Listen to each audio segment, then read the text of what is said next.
Hi అండి. Sunday special chicken curry చాలా టేస్టీగా ఎక్కువ మసాలాలు హడావిడి ఏమీ లేకుండా బేసిక్ పదార్థాలతోనే ఇలా నా స్టైల్లో ఒకసారి చేసి చూడండి. అలాగని రుచిలో ఏమాత్రం తీసిపోదండి ఈ చికెన్ కర్రీ. దీనికి ముందుగా ఒక చిన్న అల్లం ముక్క, ఒక ఎల్లుల్లిపాయ తొక్క తీసినవి, మసాలాల కోసం ఒక 5 లవంగాలు, ఒక 3 లాలిక్కాయలు, ఒక చిన్న దాల్చిన చెక్క, ఒక అర స్పూన్ జీలకర్ర, ఒక స్పూను ధనియాలు, ఒక 3 స్పూన్లు గసగసాలు ఇలా కళ్ళంరాయిలో వేసి నూరుకోవాలండి. అల్లం వెల్లుల్లిపాయ నాన్ వెజ్ కర్రీలోకి ఇలాగ అప్పటికప్పుడు నూరుకుంటేనే బాగుంటాయండి మసాలాలు.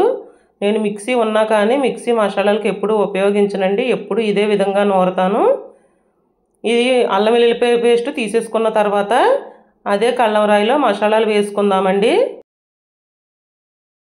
ఇవి గసగసాలు నేను కాస్త ఎక్కువగానే తీసుకున్నానండి, 3 స్పూన్లు ఫుల్గా తీసుకున్నాను. ఈ చికెన్ కర్రీలో గ్రేవీ కూడా వస్తుందండి, టేస్ట్ కూడా బాగుంటుంది గసగసాలు కొంచెం ఎక్కువ వేయడం వల్ల. అలాగని నేను బయట మసాలాలు ఏమీ వాడనండి, ఇంట్లోనే ఎప్పుడు ఇదే విధంగా నూరుతాను. నేను కొంచెం కొంచెం నీళ్లు పోసుకుంటా ఇదే విధంగా నూరాలి.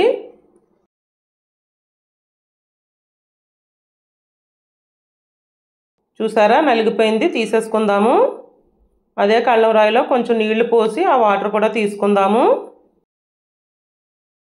దీనికి పొయ్యి మీద బాండీ పెట్టి ఒక 4 స్పూన్ల ఆయిల్ అయితే వేయాలి.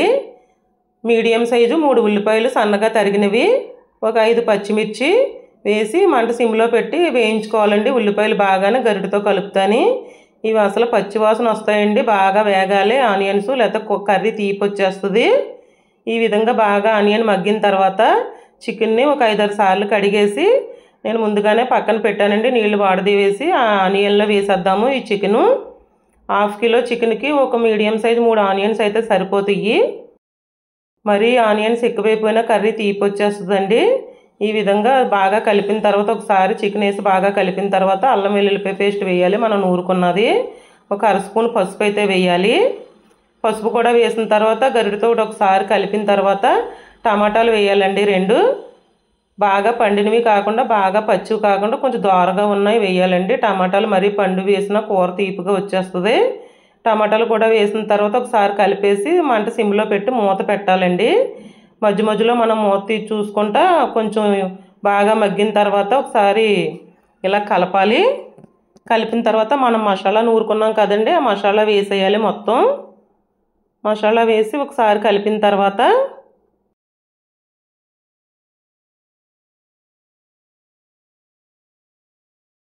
కారం వేయాలండి. 1 స్పూన్ కారం వేయాలి. కారం కూడా వేసిన తర్వాత ఒకసారి కలపాలి.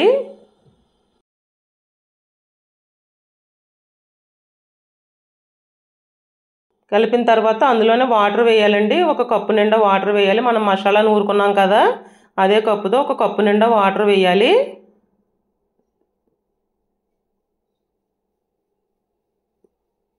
వాటర్ వేసిన తర్వాత ఒకసారి కలిపేసి మంట సిమ్లో పెట్టాలండి. 1 స్పూన్ సాల్ట్ అయితే వేయాలండి. సాల్ట్ వేసిన తర్వాత ఒకసారి బాగా కలుపుకోవాలి. మనం వేసిన సాల్ట్ ముక్కలకు బాగా పట్టేలాగా. నేను ముందే సాల్ట్ వేయలేదండి, ఎందుకంటే ముందే సాల్ట్ వేయడం వల్ల వాటర్ వచ్చేద్దండి, వాటర్ వచ్చేసి ముక్క గమ్మున ఉడకదు, దానివల్ల లాస్ట్లో వేసాను సాల్ట్.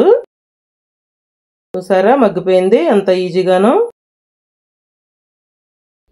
కొత్తిమీర వేయాలండి లాస్ట్లో సన్నగా తరిగింది. ఒకసారి కలిపేసుకున్న తర్వాత రెడీ అయిపోయింది. చూసారా మనకి ఇంకా రుచి కానీ వాసన కానీ వీడియోలో చూపించే టెక్నాలజీ ఇంకా రాలేదు కానండి, లేకపోతే నా చేతి కర్రీ రుచి చూసారంటే వదలరండి, ఇంకెప్పుడు ఇదే కావాలంటారు. ఒకసారి ట్రై చేయండి.